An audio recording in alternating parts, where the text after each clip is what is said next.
जय भारत। मैं आपका माधव पांडे। आज आप सभी को 76वें गणतंत्र दिवस की बहुत बहुत हार्दिक शुभकामनाएं। आज का विषय है 26 जनवरी गणतंत्र दिवस। राष्ट्रीय पर्वों में 26 जनवरी गणतंत्र दिवस का एक विशेष महत्व है। स्वतंत्रता से पूर्व इस दिन स्वतंत्र होने की प्रतिज्ञा दोहराई जाती थी, लेकिन अब स्वतंत्रता मिलने के पश्चात इस दिन हम अपनी प्रगति पर दृष्टि डालते हैं। अखिल भारतीय कांग्रेस के तत्कालीन अध्यक्ष पंडित जवाहरलाल नेहरू ने रावी नदी के तट पर यह घोषणा की थी कि यदि ब्रिटिश सरकार अपनी वैश्विक स्वराज्य देना चाहे तो इसे लागू करने के हेतु 31 दिसंबर 1929 तक कर दे, अन्यथा 1 जनवरी 1930 से हमारी मांगे पूर्ण स्वाधीनता की होगी। इस घोषणा के बाद कांग्रेस द्वारा तैयार किया गया प्रतिज्ञा पत्र पढ़ा गया। पूर्ण स्वतंत्रता के समर्थन में जुलूस निकाले गए, सभाएं की गई। इनमें प्रस्ताव पास करी प्रतिज्ञा की गई कि जब तक हम पूरी तरह स्वतंत्र नहीं हो जाते, हमारा स्वतंत्रता का आंदोलन यूं ही जारी रहेगा। और इस आंदोलन के तहत हमारे स्वतंत्रता की वेदी पर अनगिनत लोगों का रक्त चढ़ा। अंततः 15 अगस्त 1947 ईस्वी को यह देश आजाद हो गया। सन 1950 ईस्वी में भारतीय संविधान बनकर तैयार हो गया। डॉक्टर भीमराव अंबेडकर की अध्यक्षता में गठित समिति द्वारा तैयार किया गया भारतीय संविधान को लागू करने की तिथि को लेकर काफी विचार और विमर्श किया गया। अंततः 26 जनवरी 1950 ईस्वी को इसे लागू कर ही दिया गया। इस दिन भारत में प्रजातांत्रिक शासन की घोषणा की गई। डॉक्टर भीमराव अंबेडकर द्वारा निर्मित भारतीय संविधान में 22 भाग, 7 अनुसूचियां तथा 395 अनुच्छेद हैं। संविधान में स्पष्ट किया गया कि भारत समस्त राज्यों का एक समूह है। देश की राजधानी दिल्ली में यह समारोह विशेष रूप से मनाया जाता है।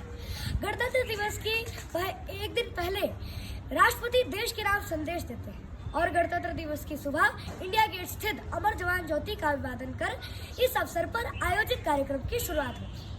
अमर जवान ज्योति का अभिवादन प्रधानमंत्री द्वारा किया जाता है और इस अवसर पर राष्ट्रपति जल सेना, थल सेना और वायु सेना के सैनिकों को उत्कृष्ट कार्य करने के लिए सम्मानित भी करते हैं। सभी सेना के वे अधिकारी होते हैं जिन्हें परमवीर चक्र, अशोक चक्र और शौर्य चक्र से सम्मानित किया जाता है।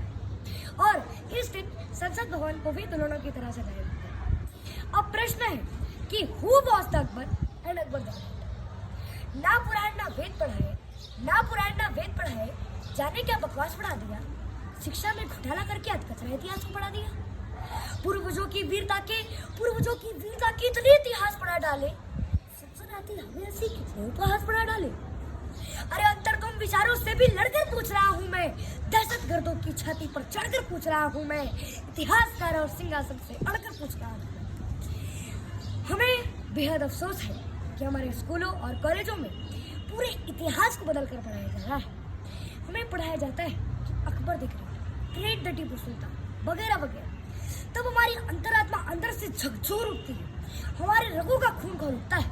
अकबर, औरंगजेब, टीपू सुल्तान, खिलजी, बख्तियार जैसे मुगल शासकों की कारनामों को सुनकर हमारा रूह कांप उठता है। पर फिर भी हमें पढ़ाया जाता है कि अकबर महान था, अकबर द ग्रेट। मैं पूछता हूँ इतिहासकारों से कि जब अकबर द ग्रेट है, फिर हमारे देववर भीष्म पितामह की प्रतिज्ञा क्या थी? अनगिनत छत्राणियों और पद्मावती का जौहर क्या है? उस दुष्ट खिलजी के कारण अनगिनत छत्राणी और पद्मावती का जौहर क्या है?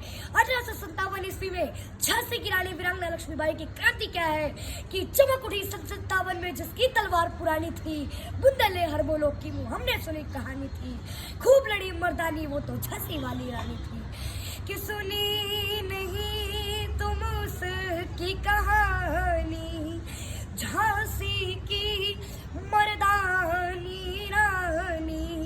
चमक उठी सन 57 में, चमक उठी सन 57 में, जिसकी नंगी तलवार जगाया तुमको कितनी बार जगाया, तुमको कितनी बार थर्राया था जनरल बोकर, थर्राया था जनरल बोकर, सुन जिसकी ललकार जगाया तुमको कितनी बार जगाया तुम कितनी बार।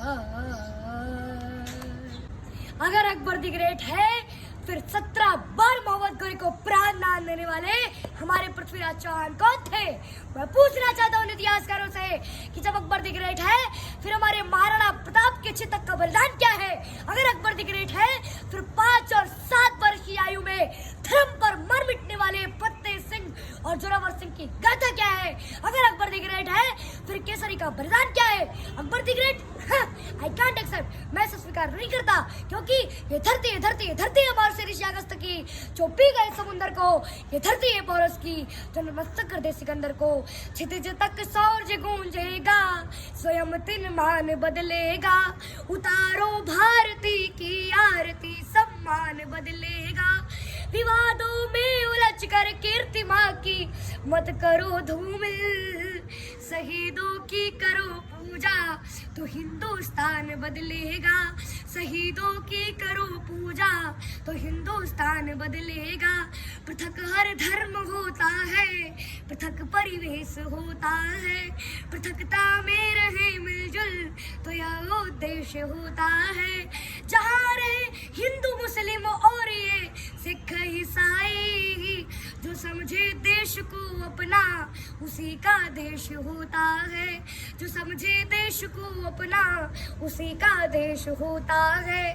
बिना मौसम हृदय कोकिल, सभी गूंजा नहीं जाता। जहाँ अनुराग पलता हो, वहाँ दूजा नहीं जाता। विभीषण राम जी के भक्त है, वह जानते सब है। मगर जो देशद्रोही हो, उसे पूजा नहीं जाता। मगर जो देशद्रोही हो, उसे पूजा नहीं जाता।